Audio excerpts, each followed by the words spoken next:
నేనే క్రీస్తును ఈ మాట వినగానే మనకు ఆశ్చర్యం కలగకపోవచ్చు. ఎందుకంటే గ్రంథంలో ప్రభువు మనల్ని ముందుగానే హెచ్చరించారు. అంత్యదినాల్లో ఇలా చాలామంది వస్తారని, చాలామందిని మోసం చేస్తారని చెప్పారు. ఆయన చెప్పినట్టుగానే గడిచిన 100 ఏళ్లలో 1000 మందికి పైగా ఈ మాట చెప్పి ఎంతోమందిని తప్పుదోవ పట్టించారు. అయితే ఇప్పుడు మనం చూడబోయే ఉదంతముంది చూశారు, అది మాత్రం వీటన్నిటికీ పూర్తి భిన్నం. ఇది మనం అస్సలు ఊహించని ఒక ప్రదేశం నుంచి చాలా క్లిష్టమైన పరిస్థితుల్లో మొదలైంది. వాళ్ళేం చెప్తున్నారంటే యేసుక్రీస్తు రెండోసారి వచ్చేశారట. అది చైనాలో. అంతేకాదు, అసలు విషయమేంటంటే ఈసారి ఆయన ఒక పురుషుడిగా రాలేదు, ఒక స్త్రీ రూపంలో వచ్చారట. అవును, మీరు విన్నది కరెక్టే. ఆమె పేరు యాంగ్ జియాంగ్బిన్. ఇక ఆమె నడిపిస్తున్న సంస్థకు 2 పేర్లున్నాయి. ఒకటి ఈస్టర్న్ లైటనింగ్, రెండోది church of all mighty God. ఇది 1991లో మొదలైందన్నమాట. అసలు ఆలోచించండి, కమ్యూనిస్ట్ పాలన ఉన్న చైనా లాంటి కఠినమైన దేశంలో ఇంత పెద్ద ఉద్యమం ఎలా మొదలైంది? దీని వెనుక ఉన్న రాజకీయ, మతపరమైన కారణాలేంటో ఇప్పుడు చూద్దాం. మనకు తెలుసు, కమ్యూనిస్టు చైనాలో ప్రభుత్వానికి వ్యతిరేకంగా ఏ చిన్న గ్రూప్ తయారైనా సరే దాన్ని ప్రమాదంగా చూసి అణిచేస్తారు. సరిగ్గా అదే లాజిక్తో అక్కడ క్రైస్తవ్యం వేగంగా పెరుగుతుంటే దాన్ని కూడా ఒక ప్రమాదకరమైన గ్రూప్గా చూసి చాలా దారుణంగా హింసించేవాళ్లు. ఈ పరిస్థితులు జనంలో ఒక రకమైన భయాన్ని, ప్రభుత్వం మీద కోపాన్ని పెంచాయి. ఇలాంటి గందరగోళ వాతావరణంలోనే జో వైసన్ అనే ఒక ఫిజిక్స్ టీచర్ సీన్లోకొచ్చాడు. ప్రభుత్వంతో ఇబ్బందులు పడుతున్న క్రైస్తవులందర్నీ కూడగట్టి వాళ్లకి లీడరయ్యాడు.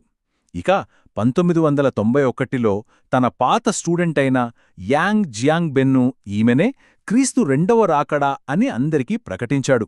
అలా church of all mighty God అనే సంస్థ మొదలైంది. అయితే వీళ్ల కార్యకలాపాలు ప్రభుత్వానికి నచ్చక అరెస్ట్ చేశారు. కానీ విడుదలయ్యాక 2006లో ఇద్దరూ కలిసి అమెరికాకు పారిపోయారు. సరే, వీళ్లు తమ ఫాలోవర్స్ని ఎలా పెంచుకుంటారు? వాళ్ళు వాడే పద్ధతులేంటి? అవి కేవలం మాటలతో చెప్పి ఒప్పించేవి కాదండోయ్, చాలా తీవ్రమైనవని ఆరోపణలున్నాయి. ఒక ఉదాహరణ చెప్తాను. ఒకసారి ఏకంగా 35 మంది పాస్టర్లను కిడ్నాప్ చేశారట. ఒకరోజు కాదు, 2 రోజులు కాదు, ఏకంగా 2 నెలలపాటు బంధించి బలవంతంగా తమ బోధనలు నమ్మించడానికి ప్రయత్నించారని చెప్తారు.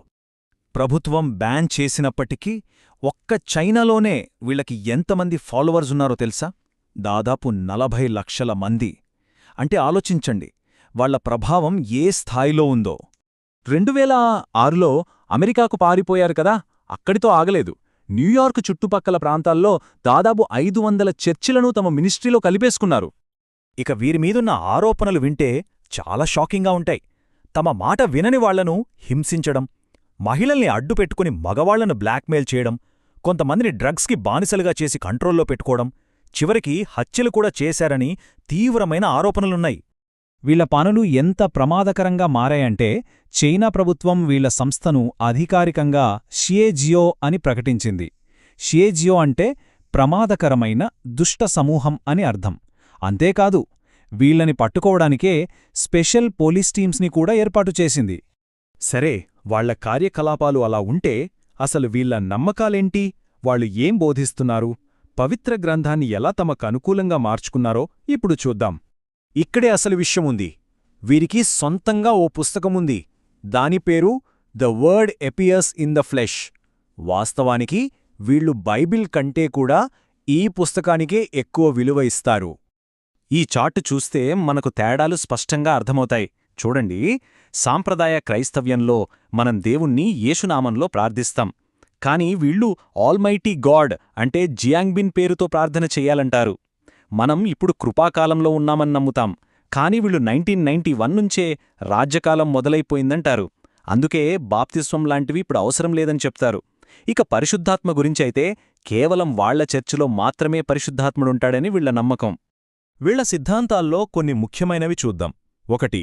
క్రీస్తు తూర్పు దేశమైన చైనాలోనే అది ఒక స్త్రీగా జన్మించాడని చెప్తారు. 2. దేవుడు 3 యుగాల్లో 3 పేర్లతో వచ్చాడంటారు. పాత నిబంధనలో యెహోవా, కొత్త నిబంధనలో యేసు, ఇప్పుడు రాజ్యకాలంలో ఆల్మైటీ గాడ్. 3. యేసు మన పాపాలకు ప్రాయశ్చిత్తం మాత్రమే చేశాడని, కాని పాప స్వభావాన్ని తీసేయడానికి ఆల్మైటీ గాడ్ వచ్చిందని బోలిస్తారు. ఇక చైనా కమ్యూనిస్టు పార్టీనే ప్రకటన గ్రంథంలోని ఎర్రని ఘటసర్పమని, జియాంగ్బిన్ను కాదంటే అది క్షమించరాని పాపమని కూడా చెప్తారు. చైనాలో మొదలైన ఈ బోధ ఈ డిజిటల్ యుగంలో ప్రపంచం మొత్తం ఎలా పాకుతోందో ఒకసారి చూద్దాం. విషయమేంటంటే ఈ ప్రమాదం ఇప్పుడు మన దేశంలోకి కూడా వచ్చేసింది. అవును, భారతదేశంలో కూడా వీళ్లు తమ కార్యకలాపాలు మొదలుపెట్టారు. ఇప్పుడు వీళ్లు వాడే పద్ధతులు చాలా మోడ్రన్. ఫేక్ ఫారెన్ నెంబర్లతో వాట్సాప్ గ్రూపులు క్రియేట్ చేస్తున్నారు. ఫేస్బుక్, యూట్యూబ్ లాంటి సోషల్ మీడియాలో విపరీతంగా ప్రచారం చేస్తున్నారు. అంతేకాదు వీళ్లకి చాలా వెబ్సైట్లు కూడా ఉన్నాయి. మరి ఇక్కడ మనం నేర్చుకోవాల్సిన ముఖ్యమైన పాఠం ఏంటి? ఇలాంటి గ్రూపులు అనుసరించే ఒక కామన్ ప్యాటర్న్ ఉంటుంది. దాన్ని మనం అర్థం చేసుకోవాలి. వాళ్ల పద్ధతి చాలా సింపుల్. మొదట ప్రేమ, ఆదరణ, ఓదార్పు అంటూ చాలా మంచిగా మనసు గెలుచుకుంటారు. ఒక్కసారి వాళ్ల వలలో చిక్కాక నెమ్మదిగా వాళ్ల కంట్రోలింగ్ సిద్ధాంతాలను మనమీద రుద్ది చివరికి మన జీవితాన్నే నాశనం చేసే స్థాయికి వెళ్తారు. ఈ దుర్బోధ విషయమై జాగ్రత్తగా ఉండండి. సత్యాన్ని తెలుసుకోండి. బైబిల్ ప్రకారం నడవండి.